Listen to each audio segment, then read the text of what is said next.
नमस्कार दोस्तों, आपका स्वागत है मेरे YouTube चैनल अनुज चक महमूदा में। आज हम पढ़ेंगे एसएसटी क्लास 5 का chapter number 14 the revolt of 1857 1857 का विद्रोह। इस चैप्टर को शुरू करने से पहले इस चैप्टर से रिलेटेड आप वर्ड मीनिंग देख लीजिए। ये रहे कुछ वर्ड मीनिंग। पहला वर्ड मीनिंग है द रिवोल्ट ऑफ 1857 1857 का विद्रोह। प्रीशियस मतलब होता है कीमती चाहे बहुमूल्य। ट्रेडर्स मतलब व्यापारी या व्यवसायी। एक्सपोर्टेड मतलब दूसरे देशों में बेचना, ठीक है। इम्पोर्टेड मतलब दूसरे देशों से खरीदना। एडमिनिस्ट्रेशन मतलब प्रशासन। इंडिगो मतलब नील की खेती। मिस शिवियस मतलब चालाकी से या शरारतपूर्ण ढंग से। डॉक्ट्रिन ऑफ लैब्स मतलब हड़प नीति। रेसिकल मतलब जातीय चाहे रंग भेद के आधार पर भेदभाव। म्यूटिनी मतलब बगावत या गदर। रिबेलियन मतलब विद्रोह। वायसराय मतलब वायसराय। एक्सप्लॉइट मतलब शोषण करना या लाभ उठाना। एट्रोसिटीज मतलब अत्याचार या क्रूरता। पोसेस मतलब काबू करना या अधिकार में रखना। कीन टू ग्रैब मतलब हड़पने को उत्सुक।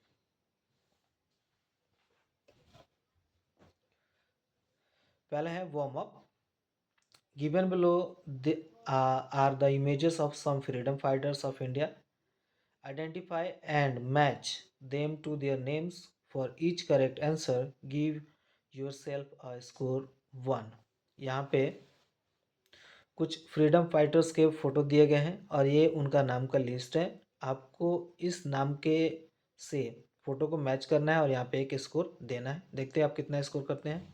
पहला है सरोजिनी नायडू, तो ये रहा उनका फोटो, यहाँ पे एक स्कोर, ठीक है। डॉक्टर राजेंद्र प्रसाद, तो ये रही उनकी फोटो, यहाँ पे भी एक स्कोर, ठीक है। भगत सिंह, ये रहे। रानी लक्ष्मीबाई, ये रही इनकी फोटो। सुभाष चंद्र बोस जी, ये रहे। तो ये सब टोटल स्कोर कितना हो गया? 5। If you get all correct, अगर आपने सब सही बताया है, पैट योर सेल्फ, अपने आप को शाबाशी दीजिए, पीठ थपथपाइए। इफ़ यू स्कोर लेस, अगर आपने स्कोर कम किया है या भूल गए हैं, डू नॉट वरी, तो दुखी मत होइए। You will learn about them in this unit, कोई बात नहीं दुखी होने की, हम इस अध्याय में, इस यूनिट में इसके बारे में पढ़ेंगे। India was once known as the golden bird, सोने की चिड़िया। भारत को पहले सोने की चिड़िया बोला जाता था। क्यों बोला जाता था? It was rich in raw materials, यहाँ पे कच्चे माल की ज़्यादा अधिकता थी, रॉ मटेरियल ज़्यादा था। स्पाइसेस, मसाले बहुत अच्छे थे। एंड प्रीशियस स्टोन्स, और कीमती पत्थर भी थे। The European countries wanted to do business, Europe की जो देश थे, यूरोप के देश वो भारत के साथ बिजनेस और व्यापार करना चाहते थे with India by taking Indian raw materials like cotton, silk and spice. और वो कैसे व्यापार करना चाहते थे? वो चाहते थे कि यहाँ से जो रॉ मटेरियल है, चाहे वो कॉटन है, चाहे सिल्क हो, चाहे स्पाइस हो, वो अपने देश में ले जाएं और अपने देश से जो बना सामान यहाँ से एक्सचेंज करके बेचे दूसरे देश, जैसे यूरोप की कंट्री यहाँ पे आके अपने देश का सामान बेचे और यहाँ से रॉ मटेरियल वहाँ पे ले जाए, exchange for goods. This European nation spot, इस यूरोपीय देशों में फ्रांस, रूस, ग्रीस, स्पेन ये थे। This European nation spot among themself for trading rights in India, ये देश आपस में एक दूसरे से लड़ते रहे, किस लिए? व्यापार का अधिकार प्राप्त करने के लिए भारत में, चाहे वो डच हो, फ्रांसीसी हो, पुर्तगाली हो, ये सब। इन द एंड, और आखिरकार क्या हुआ? The British succeeded in driving out मतलब भगा देना, the others and enter in India, दूसरे यूरोपीय देशों को क्या उसने भगा दिया और खुद वो कहाँ पे प्रवेश कर गया? इंडिया में व्यापार करने के लिए।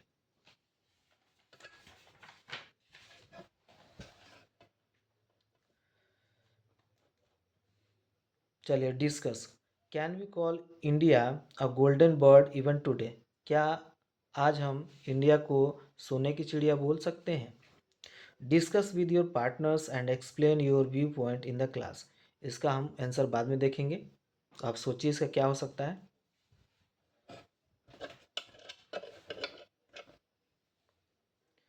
The East India Company.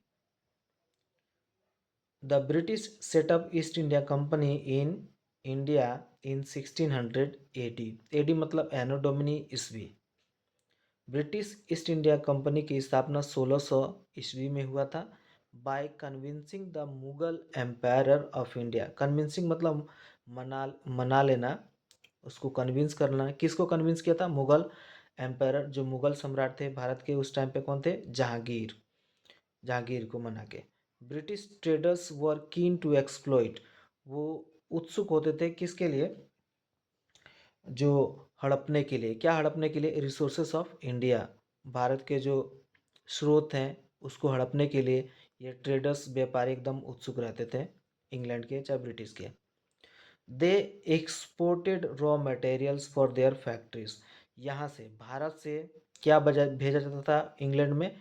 Raw materials भेजा जाता था England. And imported factory made goods. और वहाँ से क्या खरीदा जाता था? जो फैक्ट्री में बनी चीज़ें हैं, सामान है, वस्तुएं हैं, उसको इनटू इंडिया, फिर वापस इंडिया में खरीदा जाता था। या मतलब यहाँ से सस्ते दामों में बेचा जाता था रॉ मटेरियल, और वहाँ से बना बना सामान महंगे दामों में खरीदा जाता था। ग्रेजुअली मतलब धीरे धीरे, the east India company gained political control over Indian states. धीरे धीरे ईस्ट इंडिया कंपनी का किस पे कंट्रोल हो गया? पूरे इंडियन स्टेट्स पे, जो छोटे छोटे राज्य थे उस पे किसका अधिकार हो गया? ईस्ट इंडिया कंपनी का।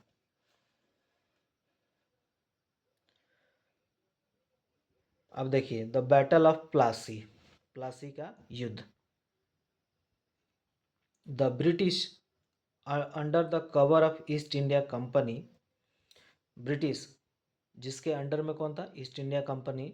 Started to build forts and set up their armies in Bengal. उन्होंने क्या बनाना शुरू कर दिया? किले बनाना शुरू कर दिए और अपनी आर्मी रखनी शुरू कर दी बंगाल में, ईस्ट इंडिया कंपनी ने।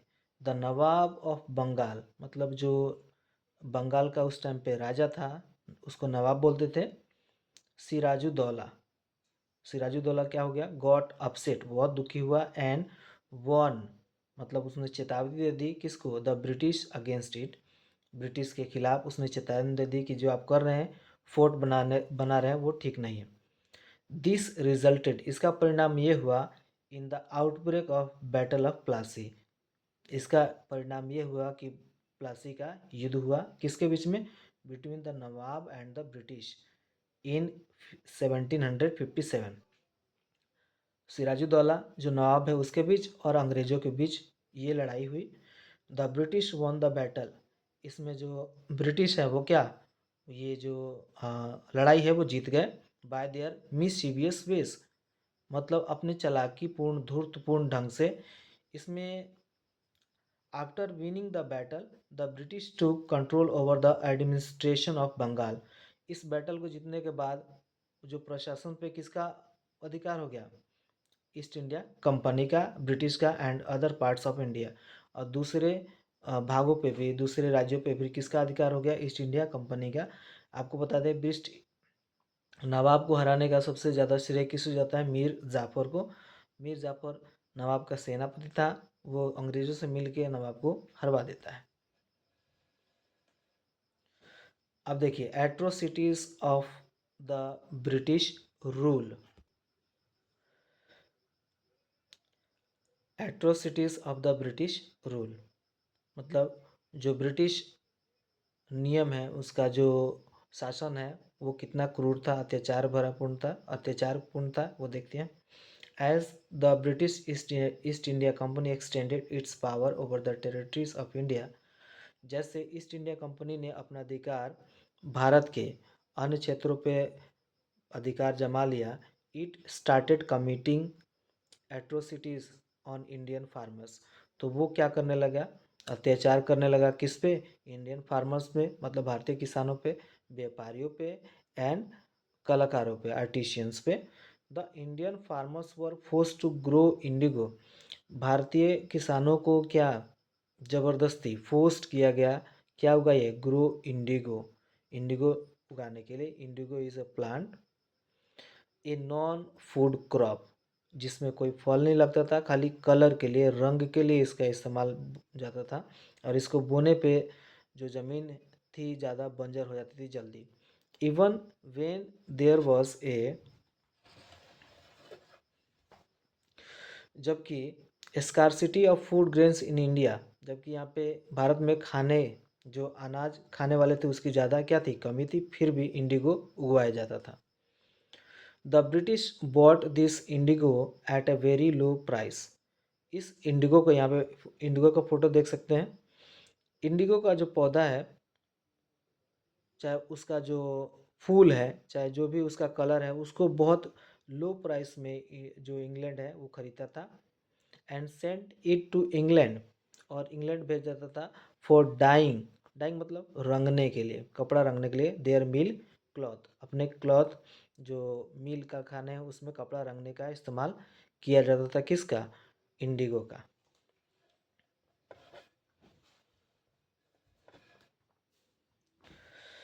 The British also bought cotton at a very low price, मतलब जो कपास था वो भी बहुत कम दामों में ये खरीदते थे। And sent it to the cloth mills in England, और कपड़ा का फैक्ट्री में इसको भेज देते थे। देन मतलब तब the finished cotton cloth was sold, जो कपड़ा बन के आता था उधर से कॉटन का, इन the Indian market at A high price. तो यहाँ पे मतलब ऊंचे दामों में उसी कपड़े, उसी कॉटन से बना कपड़ा बेचते थे ऊंचे दामों में British. British traders were keen to grab as much wealth, वो हमेशा इसी फिराक में रहते थे, कैसे ज़्यादा से ज़्यादा हम धन इंडिया से कमा लें, फ्रॉम इंडिया एज पॉसिबल, जितना हो सके। The Weber's lost their business, जो बुनकर हैं, जो कपड़ा बुनने वाले हैं, वो क्या अपना बिजनेस है उनका, मतलब वो छूट जाता था। As the British traders bought cheap machine made mill cloth to sell in the Indian markets. जो क्योंकि जो ब्रिटिश थे वो cheap machine made mill cloth वो यहाँ पे आके बेचते थे, to sell in the Indian market, तो इसीलिए यहाँ के बुनकरों को भी ज़्यादा रोजगार नहीं मिल रहा था। द हैंडलूम इंडस्ट्री, जो हथकरघा है, हाथ से बनाने वाले कपड़े, अब India went through a setback, इसका बहुत क्या घाटा हुआ। Zamindars and Nawab lived eight A mercy of the east India Company, जो जमींदार है जब ज़मीनों को रखते अपने पास, और उसमें बहुत सारे किसानों को काम करने के लिए देते थे, ज़मीन जिसके पास नहीं होता था उससे काम करवाते थे। तो ऐसे लोग किसकी दया पर पलने लगे? ईस्ट इंडिया कंपनी की दया पर पलने लगे।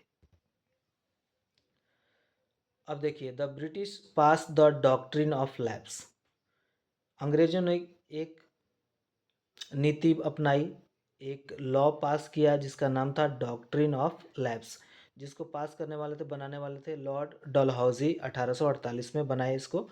अकॉर्डिंग टू दिस लॉ, इस लॉ के आधार पर, इफ़ एन इंडियन रूलर, इस आधार के, इस नियम के आधार पर अगर किसी राजा को, मतलब इंडियन रूलर को, did not possess a male heir, अगर उनका कोई उत्तराधिकारी, पुत्र उत्तराधिकारी नहीं होता है, his kingdom would be passed on to the British upon his death, तो उनके मरने के बाद उनका सारा राजपाट किसका हो जाएगा?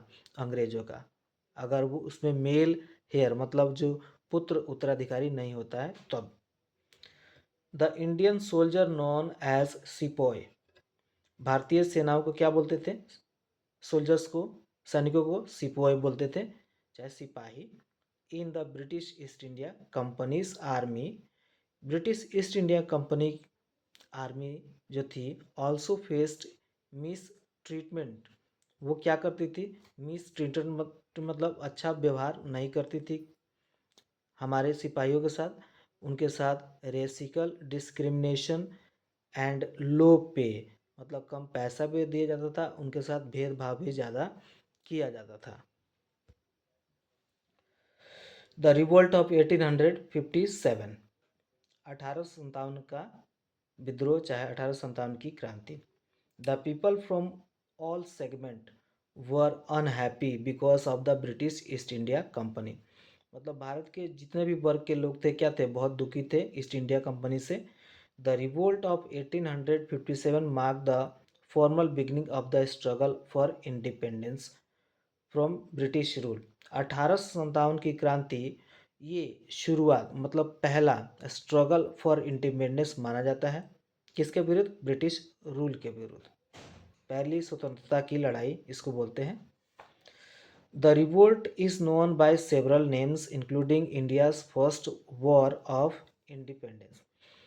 इस रिवोल्ट को और भी अलग नामों से जानते हैं, जिसमें शामिल है भारत का पहला इंडिपेंडेंस वॉर, भारत स्वतंत्रता का पहला लड़ाई, एंड द सिपोए म्यूटिनी, और सिपाही विद्रोह के नाम से भी इसको जानते हैं। फैक्ट फाइंड में देखिए, the first war of independence started from Meerut, और ये मेरठ से शुरू हुआ। Now a city in the state of Uttar Pradesh. अब ये कहाँ पे है? उत्तर प्रदेश में पड़ता है Meerut. Cause of the revolt, जो विद्रोह है उसका कारण क्या था? The British introduced a new rifle in the army. जो ब्रिटिश है एक नया राइफल ले आती है। Cartridge for this rifle were greased with fat. इसका जो कारतूस है मतलब इसका जो कवर है वो ग्रीस्ड है, मतलब उसमें ग्रीस जो लगा है, फैट लगा है, चर्बी से है उसमें। The soldier had to bite the cartridge before it could be fire. अगर गन चलाना है तो उसके पहले जो कार्ट्रिज खोलना है वो दांत से खोलना है, ठीक है, फायर करने के लिए। और इसमें र्यूमर स्प्रेड, एक अफवाह उड़ाई गई थी, rumour spread about that the grease used on the cartridge was of pig and cow fat. जो ये कार्ट्रिज है, जो कारतूस है, या तो ये पिग का है या फिर काउ फैट का है, मतलब काउ की चर्बी से बना है या फिर सुअर के चर्बी से बना है। ये र्यूमर फैलाया गया। This upset both the Muslim and the Hindu सिपाही। इससे क्या हुआ? बहुत नाराज हुए। कौन? हिंदू चाहे मुस्लिम सिपाही बहुत नाराज हुए इससे। The soldier refuse to use the new cartridge. उन्होंने इस नए कारतूस को चलाने से चाहे यूज करने से मना कर दिया।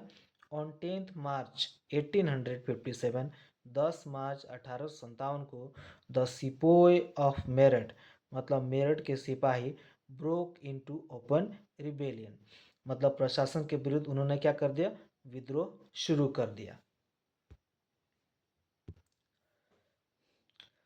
अब देखिए, पीपल इन द रिवोल्ट।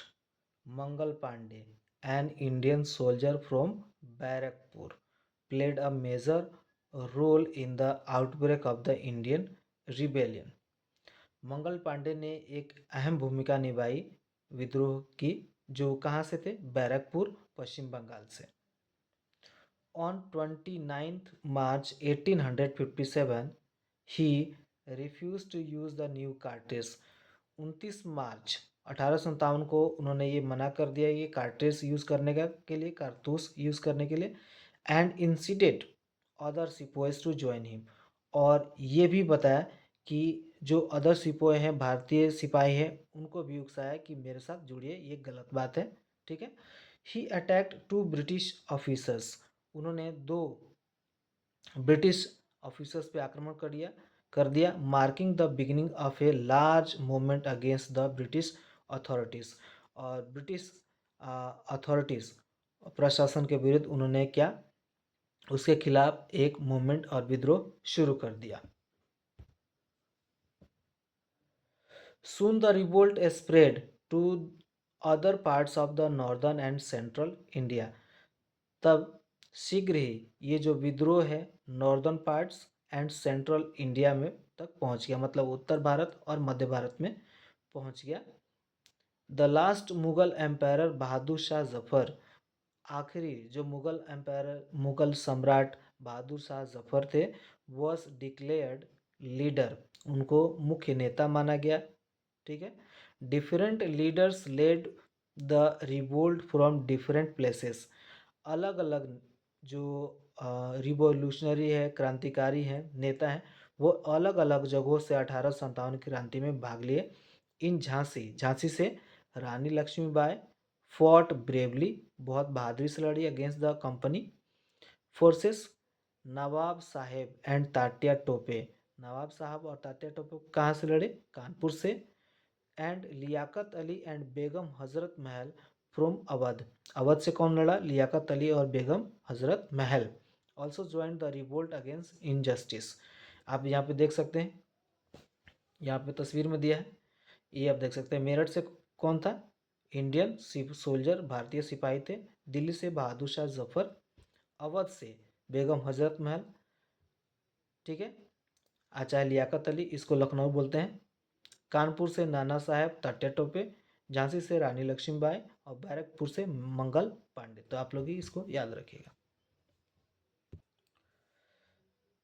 अब देखिए, think. Begum Hazrat Mahal was popularly known as the revolutionary queen of Awadh. Why?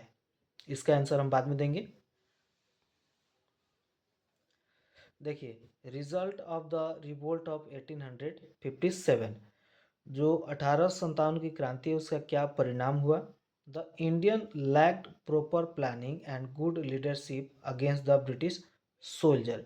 इसका परिणाम ये हुआ कि इसमें कोई प्रॉपर प्लानिंग हमारी नहीं थी विद्रोह की।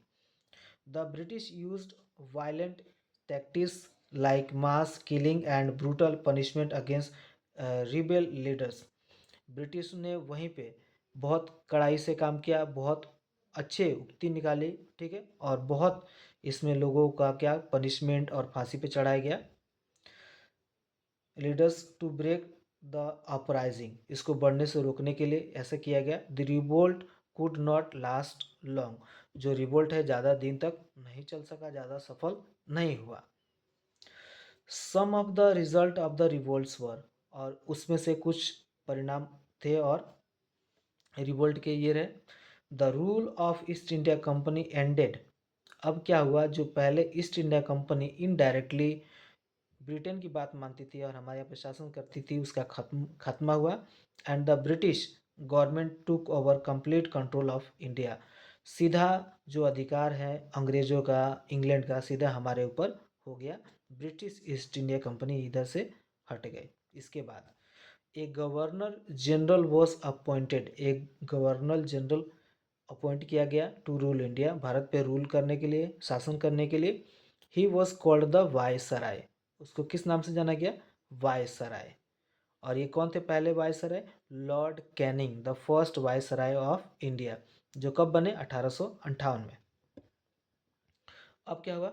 बहादुर Shah Zafar was arrested and deported to Burma.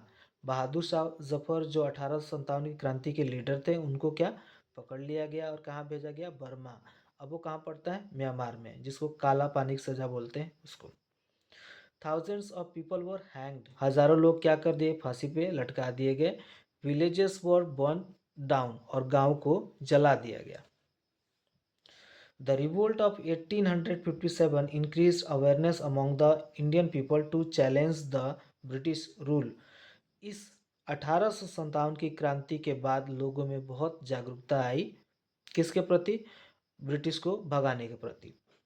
It was the first time, और ये पहली बार ऐसा समय था, that people from all over the country had fought, जब देश के सभी देशों, सभी कोने के जो लोग थे, चाहे वो पूरब के हो चाहे पश्चिम के हो, वो बहुत बहादुर से लड़े, like one group and not as a separate kingdom. वो अलग राजा के लिए, अपने राजपाट के लिए नहीं लड़े, बल्कि अंग्रेजों को भगाने के लिए एकजुट होकर लड़े। दिस टाइम 1857 में।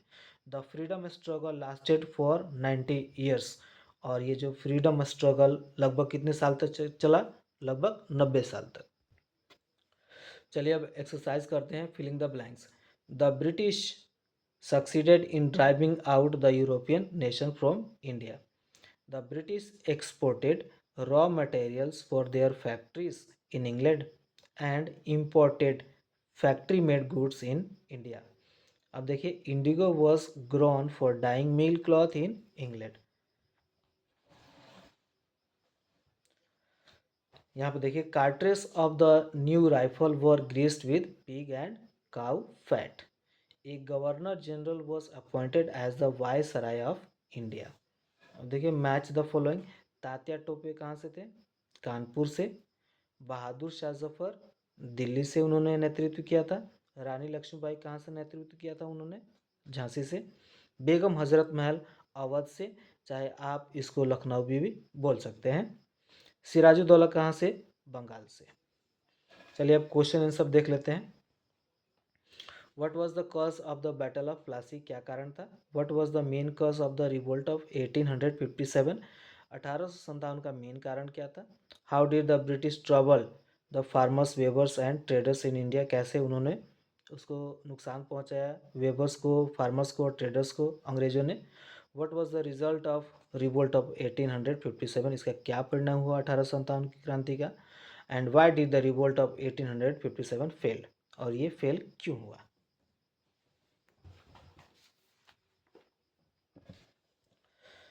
पहले देखिए थिंक।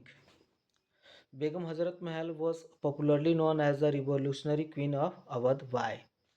क्यों जानती थी रिवोल्यूशनरी क्वीन अवध से?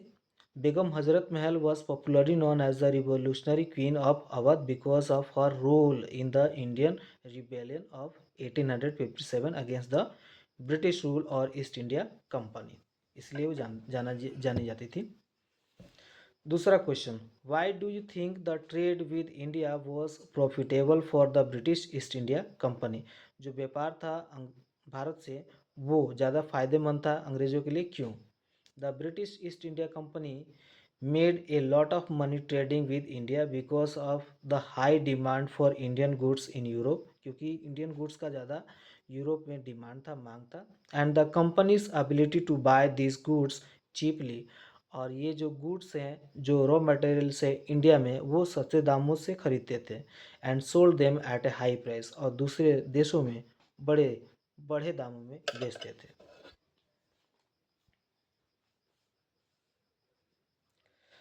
देखिए what was the cause of the battle of Plassey? क्या कारण था बैटल ऑफ प्लासी का, ये देखते हैं। The British under the cover of East India company started to build forts and set up their armies in Bengal. जो ब्रिटिश है वो बंगाल में अपनी आर्मी और किले बनाने लगी। द नवाब ऑफ बंगाल, जो नवाब थे बंगाल के, उन्होंने मना कर दिया। Sirajuddaulah got upset and won the British against the it, उन्होंने मना कर दिया। दिस रिजल्टेड, इसके परिणाम स्वरूप, in the outbreak of the battle of Plassey between the nawab and the British in 1757।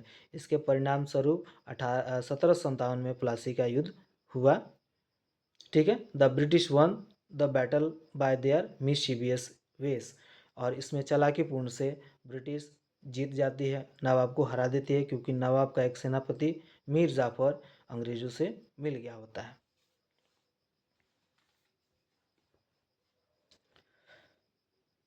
अब देखिए what was the main cause of the revolt of 1857? 1857 की क्रांति का जो मेन कारण क्या था? The British introduce a new rifle, इसका मेन कारण था कि ब्रिटिश ने एक नया जो राइफल है उसको क्या लॉन्च की थी in the army. Cartridge for this rifle were greased with fat, और इसमें जो कार्ट्रेज था, कारतूस था, उस पर चर्बी लगा होता था, या तो किसका? The soldier had to bite the cartridge before it could be fired. और सोल्जर को, जो सिपाही होते थे, उनको फायर करने से पहले इस कार्ट्रेज को, चर्बी को दांत से खोल कर हटाना पड़ता था। और ये र्यूमर फैलाया गया, rumour spread out that the grease use on the cartridge was of pig and cow fat, या तो वो पिग का है या फिर काऊ का है, चर्बी का है। This upset both the Muslim and the Hindu सिपाही, इससे हिंदू और मुस्लिम दोनों सिपाही क्या हो गए? बहुत दुखी हुए। The soldiers refuse to use the new cartridge, और सिपाहियों ने इस कार्ट्रेज को यूज करने से मना कर दिया। On 10th March 1857 the sepoy of Meerut broke into open rebellion, मतलब 10 मार्च 1857 को सिपाही विद्रोह शुरू हो गया। How did the British trouble the farmers, weavers and traders in India? The British exploited, मतलब शोषण करना, farmers, weavers and traders in India through unfair trade practices, taxes and forced labour. ये ज़्यादा मतलब क्या करते थे फार्मर्स के लिए। The British force farmers to grow cash crop like cotton indigo to feed British textile mills. Farmer को ज़्यादा दबाव दे बोलते थे कि आप कॉटन उगाइए, फूड ग्रेन्स मत उगाइए, इंडिगो उगाइए, ठीक है।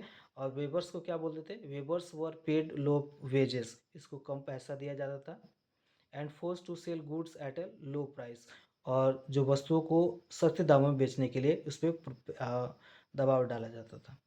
ट्रेडर्स को क्या होता था, जो व्यापारी हैं, the British impose high taxes on imports of Indian textiles, इस पे ज़्यादा कर लगा दिया था खरीदने के लिए into Britain.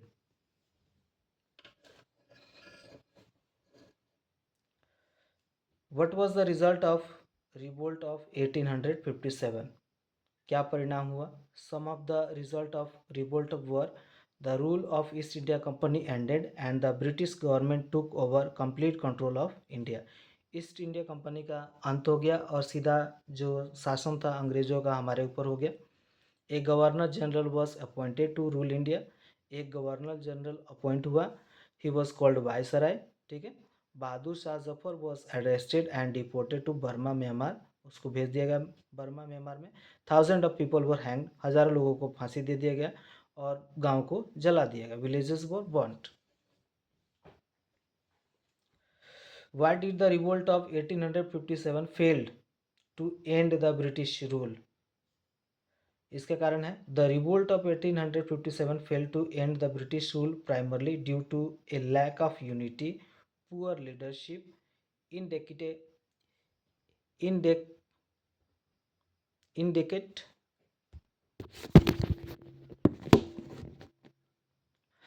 inadequate planning and the superior military power of the British. अब देखिए, discuss, can we call India a golden bird even today? Discuss with your partner and explain your view point in the class. India was once known as the golden birds, सोने की चिड़िया। It was rich in raw materials, spices and precious stones. However, India can still be called the golden bird for its economic growth, cultural heritage, and natural resources. Thank you.